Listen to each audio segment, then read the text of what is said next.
Welcome to Enlighten Your Souls with Islamic knowledge provided by the platform of Ruke Buli, Speech of Soul.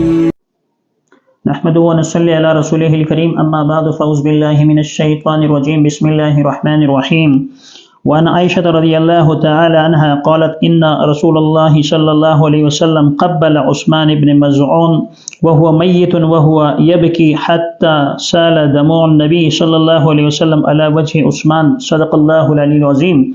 حضرت عائشہ رضی اللہ تعالی عنہا فرماتی ہیں رسول کریم صلی اللہ علیہ وسلم نے حضرت عثمان ابن مزعون رضی اللہ عنہ کی وفات کے بعد ان کو بوسہ دیا اور ان کی میت پر روئے، یہاں تک کہ آپ صلی اللہ علیہ وسلم کے آنسو حضرت عثمان رضی اللہ عنہ کے چہرے پر ٹپک کر بہہ نکلے۔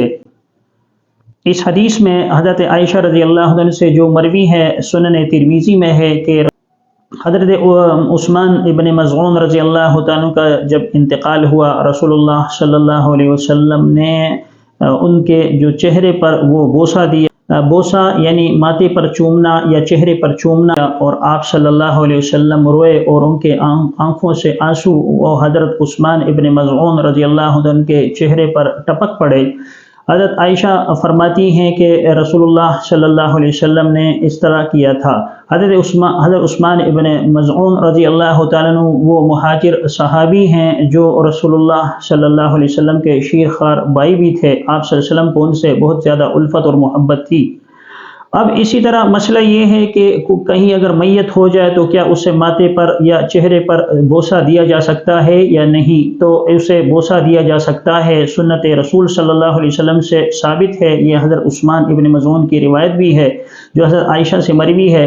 اسی طرح میت کو بوسہ دیا جا سکتا ہے اور اسی طرح میت کو دیکھا بھی جا سکتا ہے، اور اسی طرح رسول اللہ صلی اللہ علیہ وسلم روئے بھی ہیں میت پر، لیکن وہ نوحہ گری کی صورت نہ ہو، یعنی زور زور سے انسان چلائے نہیں، لیکن اگر آنکھوں سے آنسو بہہ پڑے تو یہ ایک فطری عمل ہے۔ رسول اللہ صلی اللہ علیہ وسلم سے بہت ساری روایت مروی ہیں کہ رسول اللہ صلی اللہ علیہ وسلم وہ جب جنازے پر جاتے تو بعض اوقات آنکھوں سے آنسو وہ میت پر ٹپک پڑتے تھے۔